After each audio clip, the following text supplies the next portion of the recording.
آپ کے علم میں آیا ہوگا سعودی عرب میں جو وزارت مذہبی امور ہے اوقاف ہے، انہوں نے تو کافی عرصہ پہلے ہی اس بات کا اعلان کیا تھا کہ وہ مفکرین، وہ مذہبی علماء کہ جن کی کتابوں میں ایسا لٹریچر ہے، جن کے افکار و نظریات لوگوں کو تشدد، انتہا پسندی کی طرف مائل کرنے کا باعث بنتے ہیں، ان پر پابندی عائد کی جائے گی۔ سید قطب کا ہم نے ذکر سنا، مولانا مودودی علیہ رحمہ کا ذکر سنا کہ ان کی کتابیں لائبریریوں سے اٹھاتی جائیں گی، یا وہ کم سے کم اب لوگوں کی ایکسیس اور دسترس میں مملکت کی حد تک نہ ہوں۔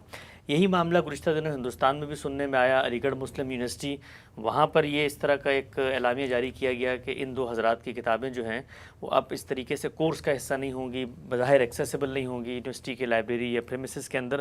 کیا فرماتے ہیں کہ کیا وہ لٹریچر جو مذہبی انتہا پسندی یا شدت پسندی یا مثال کے طور پہ کسی طریقے سے لوگوں کے لیے خطرے کا باعث بنے، اس پر کوئی ادارہ، کوئی مملکت پابندی عائد کر سکتی ہے؟ یہ پابندی کوئی مملکت عائد کرے یا کوئی یونیورسٹی عائد کرے، کوئی تعلیمی ادارہ عائد کرے، ہر حال میں غلط ہے۔ انسان کو اپنی بات کہنے کا حق ہے۔ جن مفکرین کا آپ نے ذکر کیا ہے وہ کچھ افکار، خیالات پیش کر رہے ہیں، ان کے لیے استدلال پیش کرتے ہیں۔ آپ کو حق حاصل ہے کہ آپ ان کے استدلال کی نفی کریں۔ علم کے معاملے میں ایک ہی رویہ ہے جس کو جائز قرار دیا جا سکتا ہے، اور وہ یہ کہ آپ غلط بات کی تردید کریں۔ یعنی اگر چند مفکرین نے کوئی ایسی بات پیش کر دی ہے جو آپ کے خیال میں خرابی کا باعث بنتی ہے، تو آپ دلیل کے ساتھ اس کی نفی کر دیں۔ یہ مملکتوں میں بھی، یونیورسٹیوں میں بھی، تعلیمی اداروں میں بھی ذوق پیدا کرنا چاہیے کہ طلبہ چیزوں کو پڑھیں، عام لوگ بھی ان کا مطالعہ کریں، عام لوگوں کو ان کی حقیقت بتائی جائے، اہل علم اس کی تحلیل کر کے اس کی غلطی واضح کریں۔ غلطی میرے، آپ کے، کسی کے بھی فکر میں ہو سکتی ہے، لیکن جس وقت آپ اس طرح کی پابندیاں لگاتے ہیں تو آپ علم کا راستہ بند کر دیتے ہیں۔ یہی مفکرین ہیں کہ ایک زمانے میں یہی مملکتیں ان کی کتابوں کی عام پیمانے پر اشاعت کا اہتمام کرتی رہی ہیں۔ تو اس لیے یہ کوئی صحیح رویہ نہیں ہے۔ لوگوں کو آزادی ملنی چاہیے، آزادی رہنی چاہیے۔ آپ علم پر پابندی لگائیں تو آج آپ نے ایک مفکر کے بارے میں یہ رائے قائم کی، کل کو کسی اور بنیاد پر کسی دوسرے کے بارے میں رائے قائم کریں گے۔ یونیورسٹیوں کے لیے اور تعلیمی اداروں کے لیے تو یہ اور بھی المناک ہے۔ یعنی وہاں تو ہونا ہی یہی چاہیے کہ اس طرح کا لٹریچر ہے یا کوئی اور افکار ہے وہ پڑھے جائیں، پڑھائے جائیں، ان کی تحلیل ہو، اہل علم بتائیں کہ اس میں استدلال کی کیا غلطی ہے۔ یہ چیز ہے جس کو اللہ کے دین میں بھی سکھایا گیا ہے اور دنیا بھی اسی نتیجے پر پہنچی ہے۔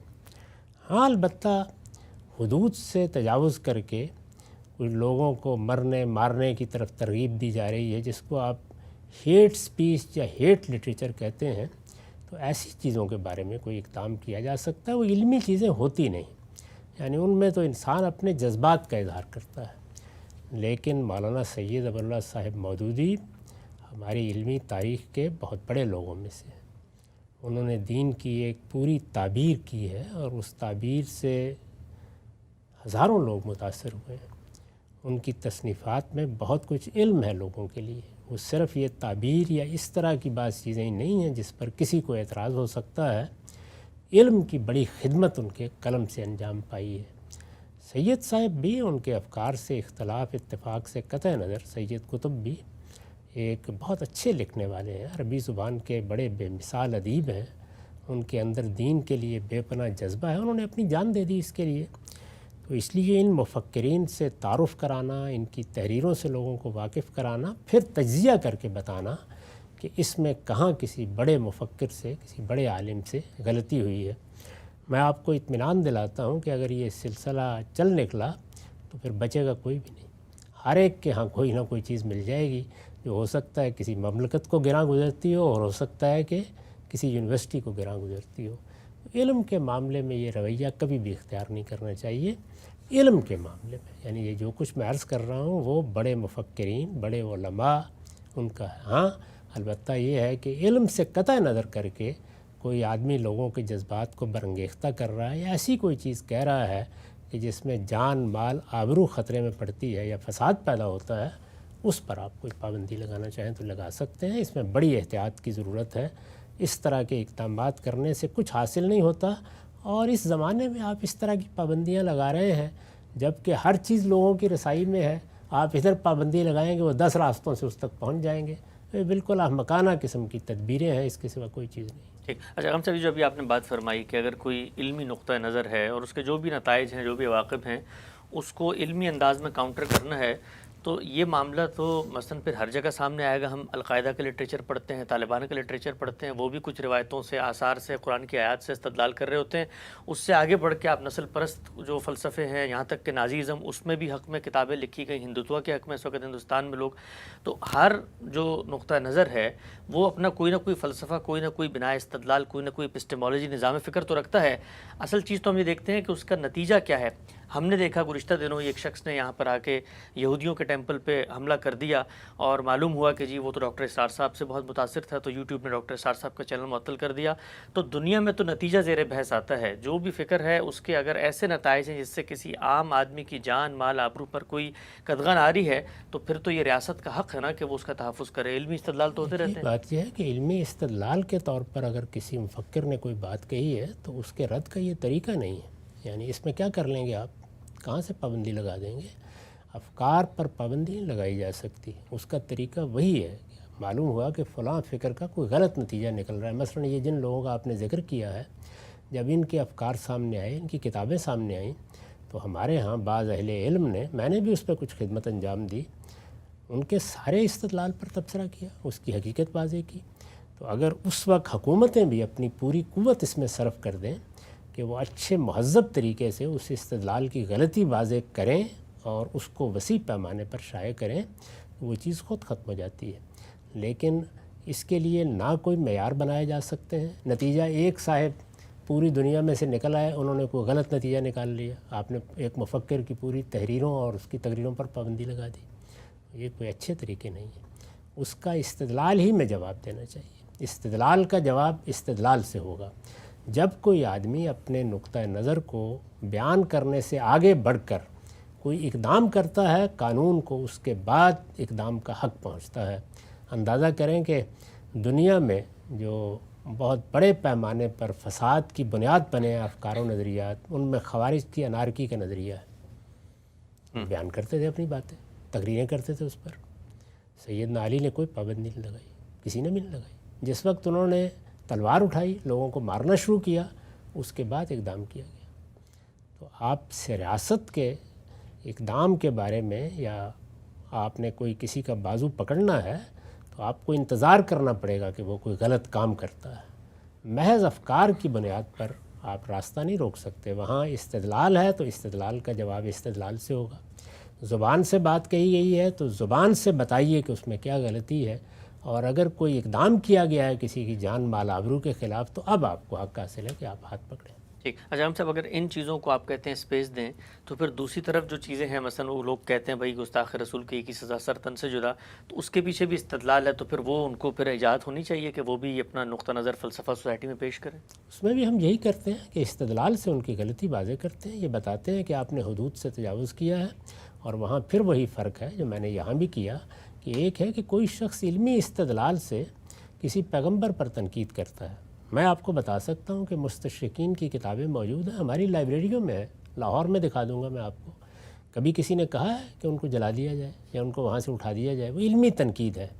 لیکن اگر کوئی آدمی ان حدود سے آگے بڑھ کر ناشائستہ رویہ اختیار کرتا ہے، یا اس طرح کا اسلوب اختیار کرتا ہے جو دوسروں کے جذبات کو برانگیختہ کر سکتا ہے، تو وہاں آپ کارروائی کرتے ہیں۔ اور یہ میں نے عرض کر دیا تھا پہلے بھی کہ اگر کوئی معاملہ ایسا ہے کہ نہ علم ہے، نہ استدلال ہے، نہ کوئی نظریہ ہے، نہ کوئی فکر ہے، بلکہ آدمی محض اپنے دل کی بڑاس نکال رہا ہے، تو وہاں آپ روکنا چاہتے ہیں تو روکیں۔ ٹھیک، آخری سوال ہم صاحب یہ بتائیے گا، آپ کی عمر گزری اسی لٹریچر کو پڑھتے، خود اس سے آپ متاثر ہوئے، یہ بتائیں، دیانتداری سے میں پوچھنا چاہتا ہوں بالکل واضح اور دو ٹوک، یہ جو لٹریچر ہے مولانا مودودی کا، اور پھر اسی کا اثر لیا ہے سید قطب نے بھی، ڈاکٹر اسرار نے بھی، باقی جگہوں پر بھی ہمیں عالمی تحریکوں میں مذہبی جگہوں پر نظر آتا ہے، اس کو پڑھنے سے کیا کسی نوجوان میں واقعتاً نتیجے کے اعتبار سے انتہا پسندانہ جذبات پیدا ہوتے ہیں؟ انتہا پسندانہ جذبات قرآن کو پڑھنے سے بھی پیدا ہو سکتے ہیں، علامہ اقبال کے شاہین کو دیکھ کر بھی پیدا ہو سکتے ہیں۔ انتہا پسندانہ جذبات پیدا ہونا کوئی چیز نہیں ہے، یعنی اس میں غلطی کیا ہے بس ہم وہ بتائیں گے، اور یہ بتائیں گے کہ اس سے ایک برا نتیجہ بھی نکل سکتا ہے۔ اور یہ میں آپ سے عرض کروں کہ یہ افلاطون و ارسطو کے افکار میں بھی میں تجزیہ کر کے بتا دیتا ہوں کہ کتنے برے نتیجے نکل سکتے ہیں۔ خوارج کی بنیاد قرآنی تھی، تو آپ اس کو بند کر دیں گے۔ خوارج بھی ظاہر ہے قرآن سے استدلال کرتے تھے۔ تو علم کی دنیا میں جواب ہمیشہ استدلال سے دیا جاتا ہے۔ جہاں تک ان مفکرین کا تعلق ہے تو کیا انہوں نے صرف کوئی تعبیری پیش کی ہے؟ یعنی ان کی بہت علمی خدمات ہیں، انہوں نے حدیث کی خدمت کی ہے، قرآن کی خدمت کی ہے، لوگوں میں ایمان پیدا کیا ہے، دسیوں محاسن ہیں جو گنوائے جا سکتے ہیں، تو آپ اس کا راستہ روکنا چاہتے ہیں؟ نہیں، جہاں کسی صاحب علم سے کوئی بڑی غلطی ہوئی ہے وہاں پر آپ چاہے تو تنقید کریں، ورنہ تو یہی ہوگا کہ پھر بال جریل میں سے اس طرح کے مصرے نکالنے پڑیں گے کہ پلٹنا جھپٹنا جھپٹ کر پلٹنا لہو گرم رکھنے کا ہے ایک بہانہ۔ اس سے معلوم نہیں کیا کیا استدلال کیے جا سکتے ہیں، اور نہیں کہا جا سکتا کہ کوئی نوجوان اٹھے اور لہو گرم کرنے کے لیے کیا کر ڈالے۔ تو یہ سب چیزیں ہو سکتی ہیں۔ شاعری کو شاعری کی جگہ رکھیں گے، کسی فکر کو فکر کی جگہ رکھیں گے، استدلال کو استدلال کی جگہ رکھیں گے، ان میں سے کسی چیز کے بارے میں بھی یہ رویہ صحیح رویہ نہیں ہے۔ اس کا نتیجہ تو یہ نکلے گا کہ پھر لوگوں کے ہاتھ میں تلوار آ جائے گی، وہ جس فکر کو چاہیں گے اس کی گردن کاٹ کے پھینک دیں گے۔ یہ نہیں ہو سکتا۔ فکر کا جواب فکر ہے۔ جیسے کہ ہم مسلمانوں نے اپنی تاریخ میں ایک لمبے عرصے تک، کم و بیش 100-150 سال کا عرصہ ہے جس میں خوارج کے فتنے سے نمٹا گیا ہے، تو جب وہ غلط اقدام کرنے پر آ گئے اس کے بعد اسی طرح سے آپ دیکھیے کہ پاکستان میں بھی آپ کو فوجی کارروائی کرنی پڑی، لیکن کب کرنی پڑی؟ جب لوگوں نے تلوار اٹھا لی، جب انہوں نے علاقوں پر قبضہ کرنا شروع کر دیا، جب لوگوں کو مارنا شروع کر دیا، بس اس کے بعد آپ کو حق حاصل ہو جاتا ہے، لیکن اس سے پہلے نہیں۔ ورنہ اسی ترتیب کو ذرا الٹ کر دیکھیے کہ ہماری ایک معصوم سی اسکول میں پڑھنے والی بچی پر حملہ کر دیا گیا، تو جن لوگوں نے حملہ کیا وہ بھی یہی کہتے تھے کہ اس کے افکار ہمارے لیے قابل قبول نہیں ہیں۔ میں نے اس وقت بھی، آپ میری کتاب مقامات میں دیکھیے، لکھا تھا کہ جب بات زبان سے کی جا رہی ہے تو جواب بھی زبان سے دیں، اور جب بات ہاتھ سے کی جائے گی تو پھر ہاتھ پکڑا جائے گا۔ تو اس لیے ایک مفکر لکھتا ہے، اپنا نقطہ نظر پیش کرتا ہے، اس کے لیے کوئی عقلی استدلال پیش کرتا ہے، کوئی مذہبی استدلال پیش کرتا ہے، اس کی ہم تردید کریں گے، ورنہ یہ بات یہاں رکے گی نہیں۔ آپ کو معلوم ہے کہ ہندوستان میں اس طرح کی تحریکیں پیش کی جاتی رہی ہیں کہ قرآن پر پابندی لگا دی جائے۔ تو ممکن ہے کہ کوئی آدمی قرآن مجید کو پڑھ کر بھی اس طرح کی کوئی رائے قائم کر لے، کوئی اور کتاب، مذہبی کتاب، کوئی فکری لٹریچر، کسی مفکر کا کام، غلط تعبیریں کہاں نہیں ہوتی، تو اس لیے یہ بتایا جائے گا۔ میں یہ عرض کر چکا ہوں کہ مجھے خود اس تعبیر سے اختلاف ہے جو مولانا سید ابو اللہ صاحب مودودی نے پیش فرمائی ہے۔ میں اس تعبیر پر تنقید کرتا رہا ہوں، آج بھی تنقید کرتا ہوں، اور یہ بتا سکتا ہوں کہ اس میں کیا غلطی ہے، لیکن یہ علمی تنقید ہے، پابندی کا کوئی سوال نہیں۔